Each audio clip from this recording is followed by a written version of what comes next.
Let me on that side real quick. You're totally clear.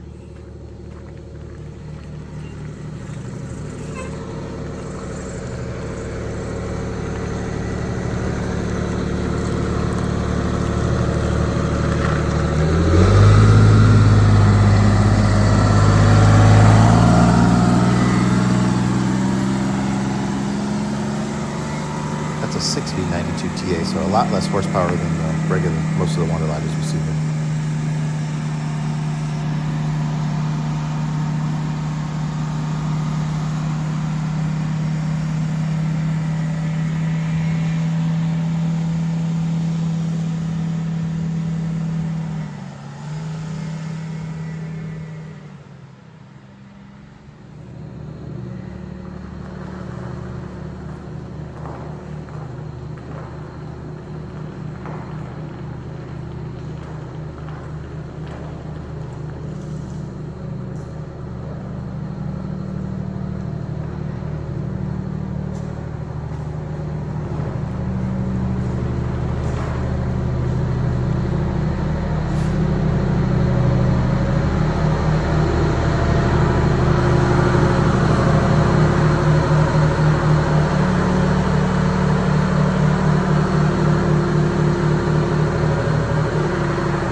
So this Wanderlodge is back in here, getting its next set of things done to it. Leaky air valves.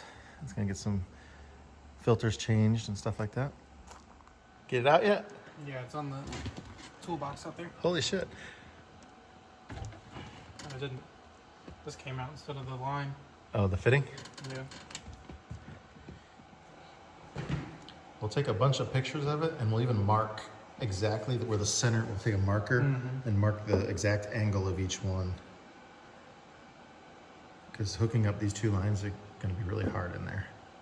This one won't be as bad, but well. Is that one around the back side?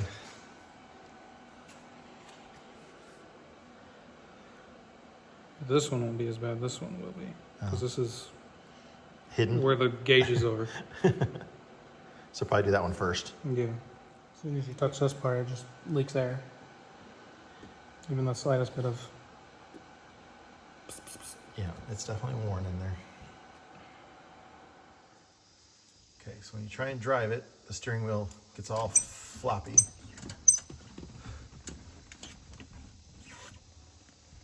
But when there's no air, that steering wheel doesn't move at all, right? Yeah. It's whatever. I'm assuming whatever position you leave it in. But that'd be where you'd leave it in. Yeah. Because of weight. Okay. That's the only thing I see. So there is an air cylinder back there that goes to it. I don't know if there's, I'm assuming there's got to be two lines to that. Is there something you pull or push to be able to move it and then re-tighten it?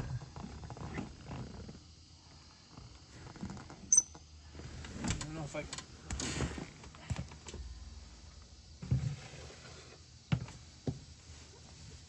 see the cylinder actually move. Oh, that's not what that's for then. I mean, it might be, but it's not moving when I do that, so.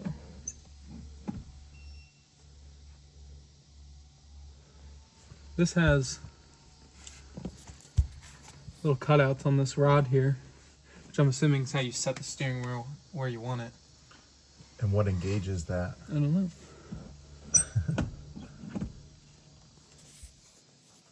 I mean, there's a bolt.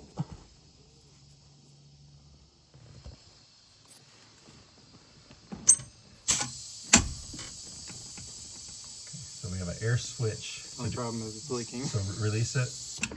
Okay, and then so you can put the column in any position there and then lock it with the switch wherever you want.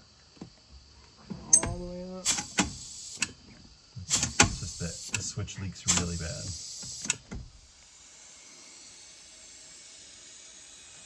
Does it say steering wheel on it or anything? No. There's no label at all? No. So when this bus got towed in, the front bumper was bent and it was over the center part. Then that center is the generator that slides out, and the generator wouldn't come out. So Jonathan's repositioning everything to get the bumper to line up where the generator can come in and out, and so it looks straight.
We're gonna move this thing out for a couple days while we're waiting on some parts, and then get it back in and do some more work on it.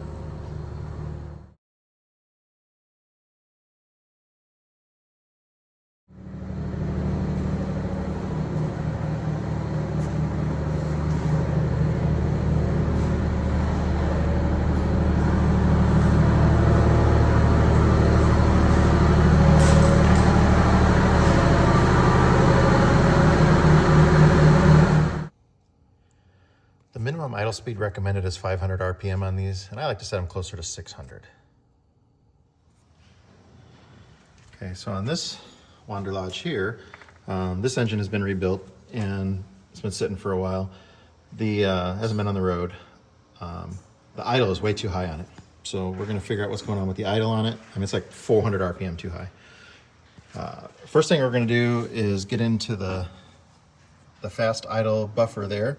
We're gonna back that off just a little bit, make sure somebody hasn't run that in too much, or because if that's run in too far, that'll affect the idle on it. And then from there, if that's not it, then we're gonna come over here on the governor, and inside there is how you normally set the idle on it. So we'll see if we can just back it down just a little bit. I'm hoping not to have to go and do a full tune-up and everything. It's just, the idle's just too high. So let's just see what's going on with that here. Can we crack the jam nut first? Yeah, you can go ahead and crack the jam nut. And then we'll turn it off. If that doesn't do it before we take off the whole thing spin if I do this? It shouldn't. Yeah, that was easy. Yeah, so it wasn't really jammed on there. No. Very well. That can be that this is going to fix it when we do this then. It's just over time. Should I do it more than that? No, because you're going to back it off. So Oh, okay. yeah, you're not screwing it in. So yeah, go ahead and start it.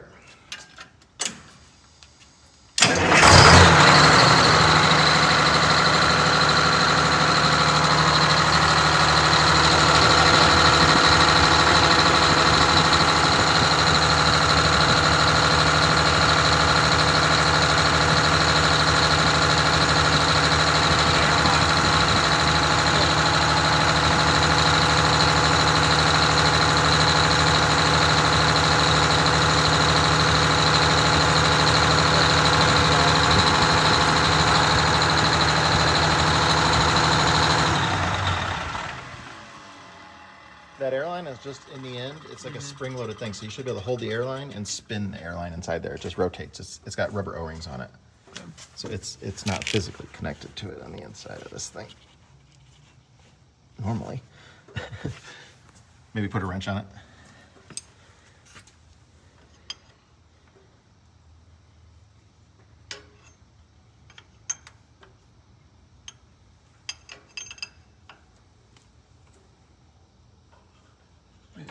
It did it that time. It turned that time? Yeah.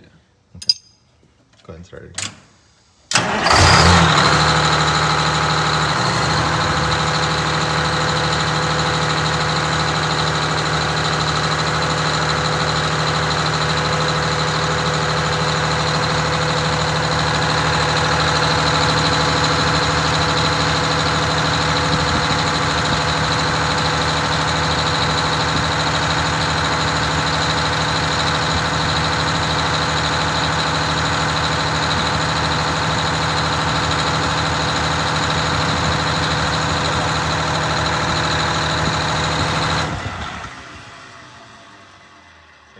changing the RPMs at all. So let's go ahead and take the little cover off of the idle spring on there.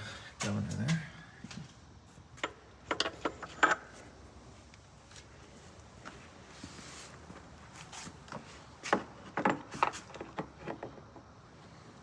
So the idle spring is behind this little thing here. There's two little 1/2-inch bolts that hold it on there. The idle spring adjustment is right there. That silver sleeve there, you put a pair of vice grips on that, and that jam nut on the end will come loose. And then to lower the idle, that inner threaded part that's sticking out, usually it's a flathead screw at the end or an Allen. This one I think is an Allen. And then you just back it off to lower the idle. To increase the idle, you would run it in more. We're gonna be backing this one off.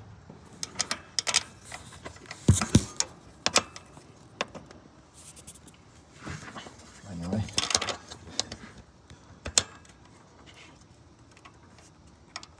I got this too.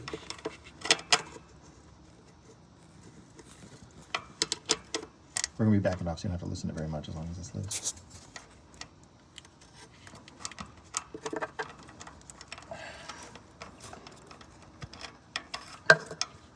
Don't do it until we start it. Are you ready? Mm-hmm. Can we start it? Mm-hmm. Clear of everything spinning. Yep.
Piece of reflective tape. I'm going to be using the hard freight tachometer on there. I'm going to guess right now it's about 750.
push your lock the jam nut. Okay, so we got it down to 600 there. That's 596.8. We will take that. You just gotta lock the jam nut back down there again, still holding the vice grips, and lock the jam nut down. And then we're gonna reset the buffer since we backed that off. And you always wanna back that off anyways before you set the idle.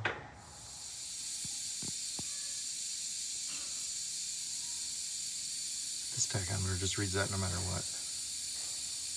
The engine's not even running. Yeah. Yeah, the engine's running. No difference on the tachometer.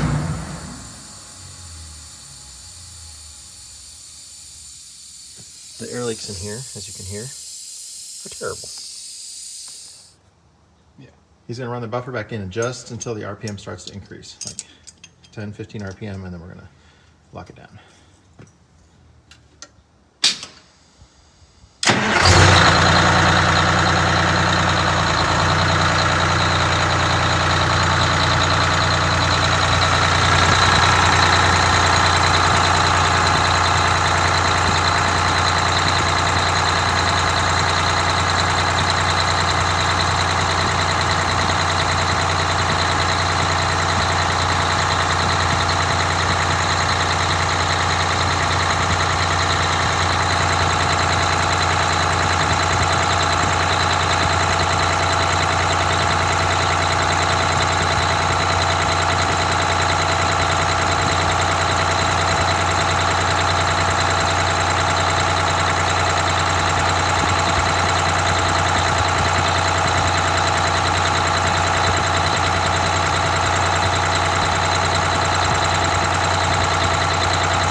Lock down that jam nut.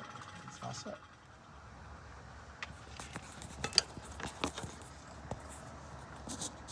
I can't see what's done at all. Me either. There we go.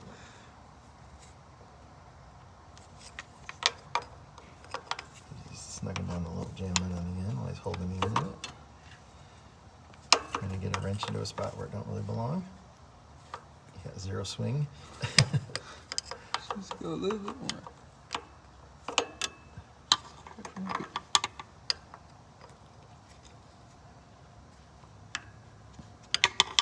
Go back down here. Want a shorter wrench? Should be close. Yeah, I'm not thinking should be. This is one of my very favorite wrenches. This one happens to be Snap-on, but Tecton makes a set just like that. That's about, what'd you say it is? 175 bucks or something like that? For quarter to inch and a half, or quarter to 1 inch. Yeah. And then big, you can. big wrench. But that angle comes in handy a lot. Now that I say that, I hope it works. Say, hopefully it does it right now. Yeah, that's good. But I myself would have rather bought the Tecton ones because they're much cheaper, and it's not like you're going to use those for high torque applications, so you're never going to break that wrench. No. And Tecton makes good tools. So here I'm checking this hydraulic fluid. It's very clean and full on this Wanderlodge. And that one that overheated, that stuff was like black, and they had just changed it. Okay, we replaced the parking brake valve that was leaking air. These two switches over here are leaking tremendously, as are these two switches over here, which those are the ones that go for the adjust the steering column. One of them does, and the other one, I'm not sure what it does. We'll figure that out. So we're going to replace those. Those will be coming in a few days. It was like 150 bucks, I think, to get all those switches and new fittings for them, because the fittings are leaking on them too. So we'll get that replaced. So here's me sitting in the driver's seat with the phone exactly at my eye level. And as we mentioned before, it's hard to see in another Wanderlodge video that the Wanderlodge engine got overheated. You can't see the engine temperature or the oil pressure gauges. So if you can maybe move the tilt wheel a little bit, but this is my height, so you know, 5'10". You definitely, even if if you lean forward pretty far, that's very uncomfortable to be able to see it. But yeah, it's just kind of out of your eyesight there. But it is a tilt wheel, and the seat's in the right ride position for me to feel comfortable. So I think it really depends on how tall you are and stuff too, and then what position you're comfortable having that steering wheel in. But it might be smart to, I feel like they should have swapped some gauges around, and like if these were swapped, you'd be able to read that a little bit easier going down the road. It's kind of crazy. It's 35, 40-year-old design, so, and they're out of business, so they're not gonna change it now. So this bus has what I'll call the decapitators in it. This is right at like eye level, these little ceiling fans that are mounted in here. And it is right at pop. That would not feel good. But he got himself a nice bus here. The interior is pretty nice in it.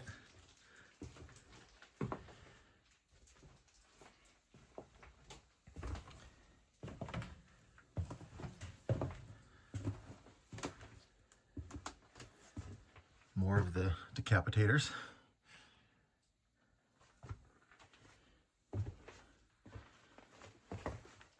This bedroom feels bigger than most Wanderlodge bedrooms. It's interesting. So the bathroom is off to the side. It's decent size.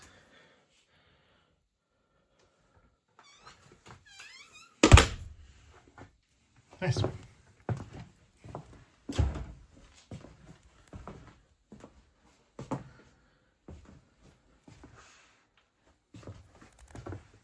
Whoa. Hit the fan. Forgot the duck. Glad it wasn't spinning, because that would have been really bad. That was I was just commenting on how dangerous those things were, and then I walk into one. All right, so we did an oil change and transmission change on this. The trans fluid was really dark as well.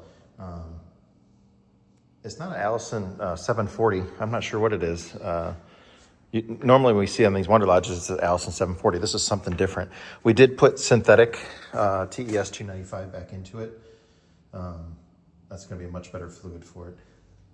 And then we use the Dello 100 for the oil change on it. We're still going to do the fuel filters on here, and then the engine part of it, I believe, is done. We did get his rear switch, start switch working. We haven't been able to get it from the front yet, so we got to figure that out. But we now have it where you can start it with the key back here. When this bus first came in, he was touching a wire to the starter to get it to start. And then we put in a remote start switch for it, just a temporary one at first to be able to move it around the property and stuff. And then we got in and got this actually working where the keys work back here. This is turned sideways, but this would be the rear run would be this way and front run would be that way. But it's not working up front yet, so well, that'll be the next electrical issue.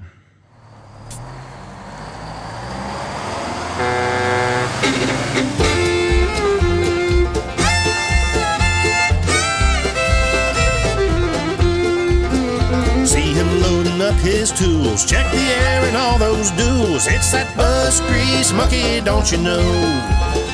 Well, he's got a long, hard ride in on Lenny the Silver Sides. Get that bus grease monkey on the road. Well, he's got that hammer down and that 47 Hound. It's that bus grease monkey on the road.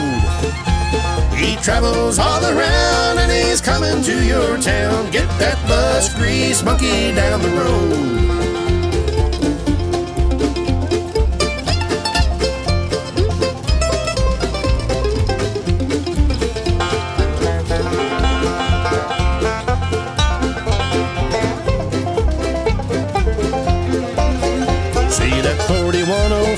with the propped up engine door. Watch that bus grease monkey do his thing.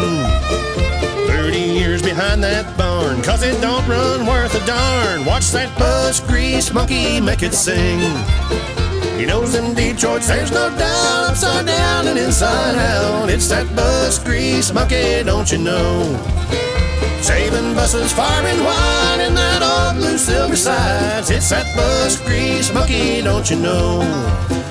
Now he's moved his family to the hills of Tennessee. Watch that bus grease monkey make his home, bringing buses back to life with the help of his dear wife. Watch that bus grease monkey get it done. Well, he travels town to town working on them old greyhounds. It's that bus grease monkey, don't you know? Saving buses far and wide in old Lily the Silver Sides. It's that bus grease monkey, don't you know? It's that bus grease monkey, don't you know? It's that bus grease monkey, don't you know?